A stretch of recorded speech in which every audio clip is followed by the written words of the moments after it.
Hey, what's up, guys? John here. We are witnessing the death of the dollar, and a lot of the billionaires, the world elite, the most successful investors in the planet, they know that this is coming. They're preparing for it in advance, and I'm going to lay out exactly what's going to happen step by step so that you can prepare as well. Because this is heating up very, very quickly, and a lot of these current events, they're happening every hour, every day, every week, every month, moving us closer and closer and closer to this fate. Please hit that like button. When you hit the like button, YouTube's going to share this content to educate more people about what's really going on in the economy and the real estate market, to help other people learn and protect their wealth. Take a look at this. So BRICs is an acronym coined to associate the 5 major emerging economies: Brazil, Russia, India, China, and South Africa. The BRICs members are known for their significant influence in world affairs. Since 2019, the governments of the BRICs state, right, this is 40% of the world's population right now, 40% and growing. They're all moving into this new payment system. And Ray Dalio said the dollar will tumble from 20-year high once the Fed starts to wind down its rate hike schedule, says Ray Dalio, CIO of Bridgewater. The dollar will tumble from 20-year highs as capital flows weaken and the Fed stops hiking, Bridgewater's CIO said. So we think you're in for a secular bear market in the dollar once you get past the current speed of the Fed tightening. The US dollar will be vulnerable to long-term bear market once the Federal Reserve starts winding down its aggressive cycle of interest rate increases. The dollar recently hit 20-year highs, right? Now, Stanley Druckenmiller, you might not know who he is, but he, along with George Soros, essentially broke the Bank of England, made billions in the process.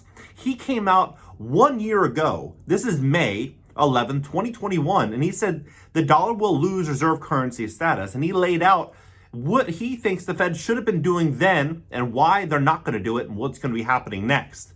One of the great macro traders of all time, Stanley Druckenmiller, wrote an op-ed to the Wall Street Journal yesterday. When he shares his view, it's often a good idea to pay attention. He tends to understand the big picture as well or better than anyone because his view is shaped by global liquidity and has a lot of influence. For a guy that made his fortune over the past 40 years interpreting the impact of central bank policy, no time in his career has the environment been more in his wheelhouse. With that, he's grown his $5 billion fortune by 50% in the last 17 months. So what does he think? He thinks the Fed should be ending emergency policies and making its first hike now. Instead, the Fed is telling us they won't raise rates for another 2 years. They're still buying $40 billion worth of mortgage bonds each month, despite the fact the housing market is booming and supply is tight. They are still buying up to $80 billion a month of treasuries, despite the fact that the economy is growing as twice the long-term trend rate and is on path to grow at double digits in the second quarter. Worse, by continuing to buy treasuries, they are giving Congress the green light to continue rubber stamping yet another multi-trillion-dollar spending program. As Druckenmiller said, the bond market is designed to be the arbiter of fiscal policymaking, as investors will vote with their feet, sell treasuries when the government is spending irresponsibly. In this case, the Fed bond buying is masking any signal of disapproval from bond market investors. So as Congress might be observing the bond market for any negative signals, the Fed is effectively giving them the justification to be even more aggressive. This policy stance from the Fed and Congress at this stage in the recovery is toxic and is leading to a massive debt service burden for the country, which in his view, Druckenmiller, will ultimately be resolved in a devaluation of the dollar and the loss of the world reserve currency status. My view, unfortunately, when the line has been crossed, it has been crossed. The Fed has told us and shown us over the past 12 years that they will do whatever it takes to maintain confidence and stability. With that message clear, the politicians can play them like a fiddle. On Capitol Hill, they can carry out destructive wish spending and or policy, knowing that the Fed will be here to keep everyone's head above water until they can't. As Druckenmiller said, the dollar is the ultimate linchpin. If when foreign investors dump the dollar, that's when real pain arrives. It will be soon. It won't be soon, but we are on the path. Now, we're merging into what, you can look at the website, this is a credible source. What they are saying is going to be happening next to keep the dollar in a stronger position. Looking forward, rapid changes are taking place in the global monetary system that may affect international role of the dollar in the future. Most major economies have or are in the process of developing instant 24 payments Our own FedNow service will be coming online in 2023, and in light of the tremendous growth in crypto assets and stablecoins, the Federal Reserve is examining whether a central bank digital currency would improve on an already safe and efficient domestic payment system. As the Fed white paper on its topic notes, a U.S. central bank digital currency would be potentially help maintain the dollar's international standing. As we consider feedback from the paper, we will be thinking not just about the current state of the world, but also on the global financial system might evolve over the next 5 to 10 years, because they know everything is about to change in a very, very big way.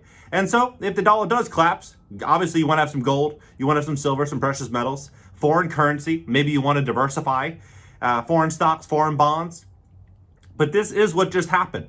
China and Russia moved to disrupt the dollar's dominance in oil markets. This came out September 13th. The long-mooted prospect of the end of the US dollar's hegemony in the global oil and gas markets took another step towards realization last week with the announcement that Russian and Chinese hydrocarbon giants, Gazprom and China National Petroleum Corporation, have agreed to switch payments for gas supplies to rubles and renminbi instead of dollars. In the first phase of this new payment system, this will apply to Russian gas suppliers to China via the Power of Siberia Eastern Pipeline route. Took a minimum of 38 billion cubic meters gas per year. After that, further expansion of the new payment scheme will be rolled out. This is happening. This is happening. Egypt is moving the same exact. This came out right around the same time yesterday. Can Egypt adopt a Russian ruble instead of the US dollar? So, we know where this is all headed. She referred to the currency exchange agreement between Egypt and China, explaining the exchange of currencies with China is through the use of two currencies, the Chinese yuan and the Egyptian pound, in a certain volume of exchange and funds, and through an intermediary to determine the value of the yuan in relation to the pound, often using the US dollar because it's the most traded currency in the world. It stated that the benefit of such agreements, saying it reduces the demand for the dollar, deepens the international relations between countries, and reduces the effects of price fluctuations resulting from violent changes in the value of the currency. And the US dollar, we look at, just the chart of the US dollar. if you look at it over like a 25-year, 30-year trend, Ray Dalio said that it's going to break this 20-year trend. So we start to look kind of where this is headed. It'll be interesting to watch this fall, because I think that we are heading here. If you look at the spending packages, the amount of money that's being printed, all the money that's being sent, we're building out a system that's going to go through massive change. There is no way around it. Russia gives China's yuan a boost as firms cope with sanctions. And one of the key drivers that I think is really going to force this, whether you believe it's going to happen or you don't believe it's going to happen, is that every country in the world is paying attention to how the dollar and how the US is handling this situation overseas, how they're handling this situation, asking themselves, you know what, look what they're doing to these nations, or look what they're doing here. Do we want to take the chance of them doing that to us? And this man said, stress for the currency to be a reliable reserve. Other sovereign nations have to feel safe that even if they disagree with the United States, their ability to transact and keep their savings and dollar-denominated assets will not be threatened. After what has happened this year, such a guarantee cannot be provided no matter what the U.S. government says. I agree. I believe that we are stepping into massive change, and over the next 5 years, what we are going to see as we start to tighten up our oil reserves and we really start to move into this clean energy movement, we are no longer going to have our dollars backed by really anything, right? So what's going to happen? It's going to be the countries that are producing. Think India, think China, think Russia, think Venezuela. All these countries, South Africa, they are producing either oil, products, services.